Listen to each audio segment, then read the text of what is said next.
Hello friends, आज के इस वीडियो में मैं आपसे कुछ बहुत महत्वपूर्ण बात शेयर करने वाला हूँ। हमें ऑनलाइन शॉपिंग साइट्स का बहिष्कार क्यों करना चाहिए।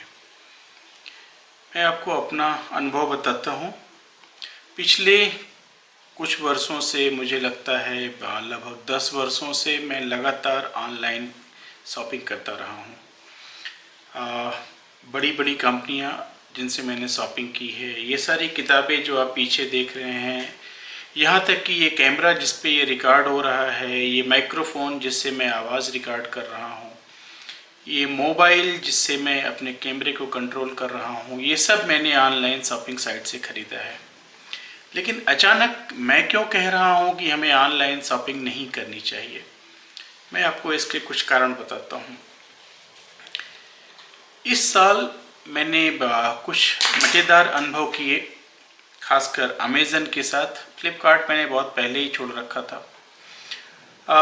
अमेज़न एक्चुअली काफ़ी अमेजिंग ट्रिक्स लगा रहा है इस साल। मैं अभी आपको दिखाता हूँ। मैंने अपने पास फायरफॉक्स में कीपा इंस्टॉल कर रखा है, जो मुझे बताता है कि किसी भी वस्तु की हिस्टोरिकल प्राइस क्या थी, वो कब कितने प्राइस पे कब बिका था। मैं आपको दिखाता हूँ। आपको हमेशा लगता है कि शायद जब ये लाइटनिंग डील होती हैं तो आपको सबसे सस्ती चीज़ें मिलती हैं। अभी आपका ये भ्रम टूटने वाला है। ये देखिए, ये एक लाइटनिंग डील का एग्जाम्पल है। मैं कॉफ़ी मशीन ख़रीदने के लिए बहुत दिन से सोच रहा था, और मुझे पता है कि अमेज़न मेरे डेटा को ट्रैक करता है, मेरी ब्राउजिंग को ट्रैक करता है, और वो लीगल है, उसके लिए हम कुछ नहीं कर सकते हैं।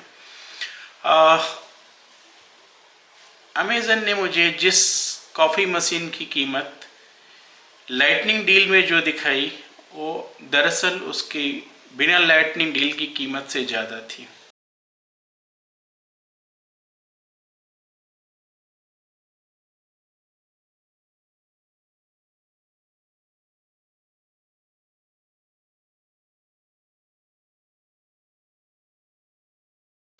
और ऐसा ही फिर मैंने दूसरी एक मशीन ख़रीद ली। वहाँ पे अमेज़न को मैंने उल्लू बना लिया, क्योंकि वो नहीं देख पाया कि मैं उस मशीन को प्लान कर रहा हूँ। मैं ट्रैक कुछ और करता था, ख़रीद कुछ और लिया। अभी कल मैं देख रहा था किसी एक आइटम का जो नॉन लाइटनिंग डील प्राइस था, वो उससे कुछ हज़ार कम था। मैं आपको दिखाता हूँ।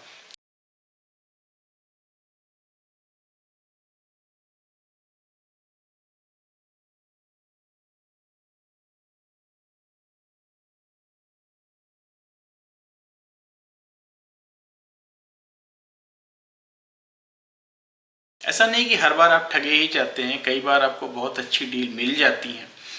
जैसे इस बार 15 अगस्त के आसपास मैंने अपना ये कैमरा ख़रीदा, और मुझे बहुत अच्छी डील मिल गई, क्योंकि ये कैमरा बहुत ही मुश्किल से मिल रहा था बाज़ार में।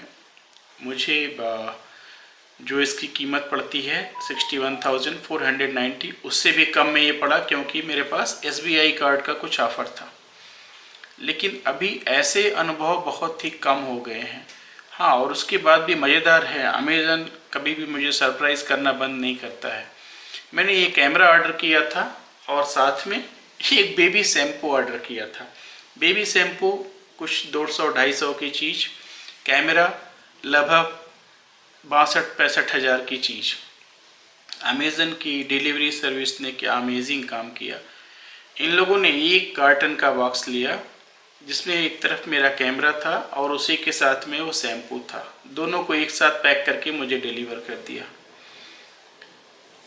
मेरी तो जान अटक गई थी जब तक मैंने चेक नहीं कर लिया कि मेरा कैमरा सेफ़ है। उन्होंने शैम्पू की बोतल पे टेप वेप लगा रखा था, लेकिन कितनी देर लगती है उसको डैमेज होके मेरे कैमरे को डैमेज करने में। सो वो 10 रुपये के कार्टन के डब्बे के लिए कस्टमर का 60,000 प्लस का कैमरा दांव पे लगा देना है। ज़बरदस्त। ये क्या फ़िलासफ़ी है अमेज़न की, मुझे नहीं मालूम। उन्होंने कुछ पिगड़ ज़रूर बचाए, लेकिन उस प्रोसेस में अगर ये डैमेज होता तो जो हम ईमेल लिखते, फ़ोन पे बात करते, झगड़े झंझट होते, वो सारा मिला के जो उन्होंने बचाया उससे कहीं ज़्यादा गंवाते। दूसरा अनुभव, मैंने एक मी पावर बैंक ऑर्डर किया और साथ में मेरे बेटे के जन्मदिन के लिए कार ऑर्डर की। उन्होंने जो कार दिखा रखी थी सेलर ने, वो कार तो उन्होंने दी नहीं। मैंने उसको इमीडिएटली रिटर्न कर दिया, रिप्लेसमेंट लगाया। फिर से वापस वही कार पकड़ा दी गई मुझे, वही मॉडल, जबकि वो बिल्कुल अलग थी जो दिखाया जा रहा था वेबसाइट पे उससे। मी पावर बैंक में भी इशूज़ थे, मैंने दोनों का ही रिटर्न लगा रखा था। और अमेज़न ने क्या अमेजिंग काम किया, रिटर्न का ऑर्डर क्रिएट करते समय उसने मुझे बताया नहीं कि मेरा रिटर्न कब जाएगा। मुझे बताया गया कि डिलीवरी पर्सन आपको कॉल करके आपसे संपर्क करेगा। उस दिन हम सभी लोग, छुट्टियां चल रही थी, हम सभी लोग हैदराबाद जू घूमने चले गए और उस दिन अमेज़न से डिलीवरी से एक्चुअली रिटर्न पिकअप के लिए आदमी आया जो मी पावर बैंक ले जाता। उससे मेरी बात हुई, मैंने उसको बोला कि भाई मैं बाहर हूँ, क्या आप कल आ सकते हैं? उसने बोला हाँ ठीक है, फाइन।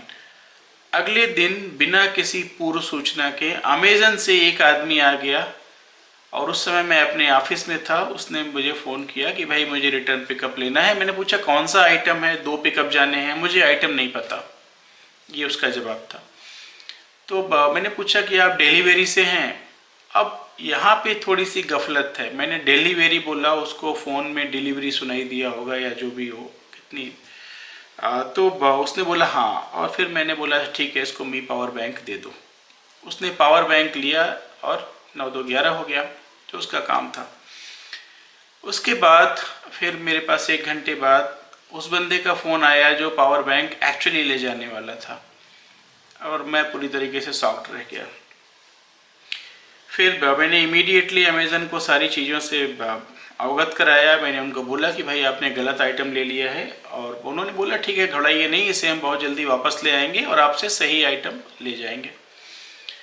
भाई इस चीज़ को मुझे लगता है कि जून, जुलाई और ये अगस्त बीत गए, मतलब 2.5 महीने तो बिना किसी शक के गुजर गए। मी पावर बैंक चला गया उस बंदे के पास जिसके पास वो 800 रुपये की कार जानी चाहिए थी, उसके पास 1800 रुपये का मी पावर बैंक चला गया। उस बंदे ने उसको डकार लिया या क्या किया मुझे नहीं मालूम। ये भी पॉसिबल है कि डिलीवरी वाले ने एक्चुअली उसको 800 रुपये जमा कर दिए कि मुझसे आइटम डैमेज हो गया और मी पावर बैंक उसने रख लिया। क्या हुआ मुझे नहीं मालूम, लेकिन आज की स्थिति ये है कि मेरे पास वो कार पड़ी हुई है जो वापस करनी थी। मी पावर बैंक मेरे पास नहीं है जिसको मैं वापस कर सकूं, तो मुझे मी पावर बैंक का पैसा भी नहीं मिला।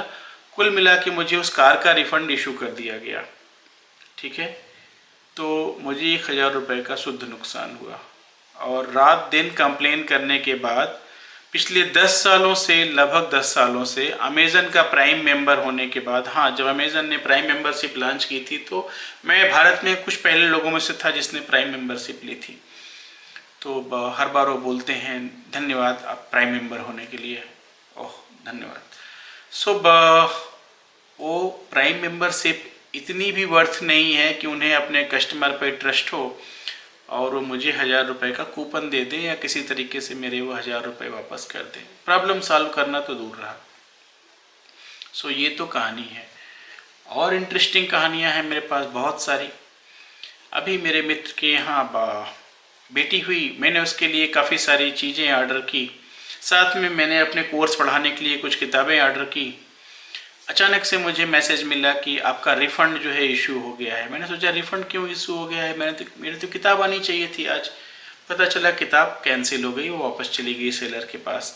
अब सेलर को पता नहीं, वो सोच रहा होगा कि मैंने कैंसिल कर दिया तो मुझे गालियाँ दे रहा होगा।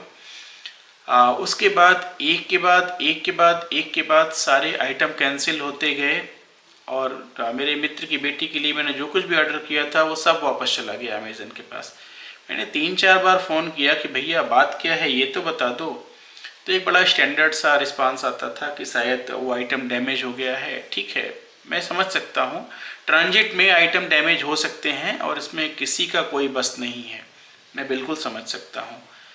लेकिन अमेज़न का महत्वपूर्ण प्राइम मेंबर होने का क्या फ़ायदा अगर अमेज़न मुझे एक सॉरी का मैसेज भी भेज के बता नहीं सकता है कि मैंने आपके आइटम कैंसिल कर दिए हैं, सॉरी, नो रिस्पांस।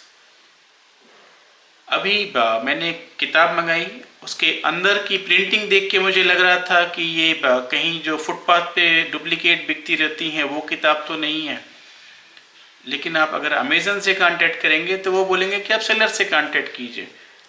तो भाई तुम कौन हो फिर बीच में, केवल बिचौलिए की तरीके से पैसे ले रहे हो?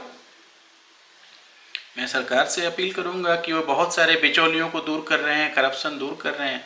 मुझे लगता है कि एक्चुअली इस तरह का व्यवहार जो अमेज़न दिखा रहा है या और शॉपिंग साइट दिखा रही हैं वो भी करप्शन ही है। मुझे लगता है कि अब समय आ गया है जब हम वापस बाजार जाएं और सामान खरीदें, बजाय इन ऑनलाइन शॉपिंग साइट्स पे जो हमें बोलते हैं कि हम आपको सामान सस्ता दे रहे हैं। वो 100 रुपये का सामान आपको 500 रुपये का MRP दिखाते हैं और बोलते हैं आपको हम 50% डिस्काउंट दे रहे हैं, सो आपको ये 250 में मिल रहा है। आप बहुत खुश कि मैंने 50% पैसे बचा लिए, 250 रुपये बचा लिए एक आइटम पे, लेकिन एक्चुअली आप 150 रुपये ज़्यादा दे रहे होते हैं। Prime membership, non prime membership total fraud हो चुका है। आप अगर अधिकतर आइटम्स में ये मैंने देखा है कि प्राइम मेंबर के लिए प्राइस थोड़ी हायर होती है, नॉन प्राइम मेंबर के लिए कम होती है। नॉन प्राइम मेंबर से वो ट्रांसपोर्टेशन चार्ज लेते हैं, कुरियर चार्जेस, हमसे बोलते हैं नहीं ले रहे हैं। तो एक्चुअली वो ऐसा नहीं है कि हमसे कुरियर चार्ज नहीं ले रहे हैं, कम ले रहे हैं, ये बोलना चाहिए। जो एक्चुअली उनकी लागत है वो ले रहे हैं। प्राइम मेंबरशिप के साथ पहले ये था कि आपको बहुत सारी मूवीज़ मिल जाती थी, म्यूज़िक अभी भी है, लेकिन अभी वो चला गया। अभी मैं आपको दिखाता हूँ, ये मेरा अमेज़न प्राइम वीडियो का अकाउंट है। मान लीजिए मुझे कियानू रीव्स की मूवी देखने का मन किया, मैंने इस पर क्लिक किया, ओ इसका तो मुझे अलग से सब्सक्रिप्शन लेना पड़ेगा लायंस गेट का। भाई ये 1 साल पहले तो नहीं था, ये कहाँ से आ गया? मुख्यतः जो अच्छी मूवीज़ थी वो सारी की सारी अभी सब्सक्रिप्शन पे आ गई हैं। मैं स्पार्टाकस नहीं देख सकता क्योंकि उसके लिए मुझे अलग से सब्सक्रिप्शन लेना पड़ेगा। कुछ साल पहले तक वो अवेलेबल था और मैं व्यस्त था, मैं देखा नहीं, मेरी बेवकूफ़ी। अभी prime membership total waste of money.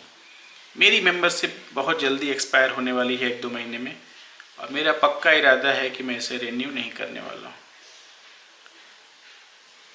भैया हाथ जोड़ के विनती है, ऑनलाइन शॉपिंग करना बंद कीजिए। थोड़ा अपने शरीर को हिलाइए डुलाइए, बाजार जाइए, थोड़ा चलेंगे फिरेंगे तो शरीर भी स्वस्थ रहेगा। डॉक्टर को जो दवा दे रहे हैं, कोलेस्ट्रॉल की दवा खा रहे हैं, हाइट BP की दवा खा रहे हैं, वो कम हो जाएगी। और गलत सामान आने के बाद जो हम अमेज़न के साथ पंगे करते हैं और हमारा BP बढ़ता है, वो भी नहीं बढ़ेगा। मेरे ख्याल से तो यही करना चाहिए। और ये ज़रूरी इसलिए है कि अगर हम चाहते हैं कि हमारे देश के दुकानदार बढ़ें तो हमें जाके उनसे सीधे खरीदना चाहिए, बजाय किसी बिचौलिए के जो पूरा प्रॉफिट उठा के बाहर ले जा रहा है। सोचिए क्या करना है।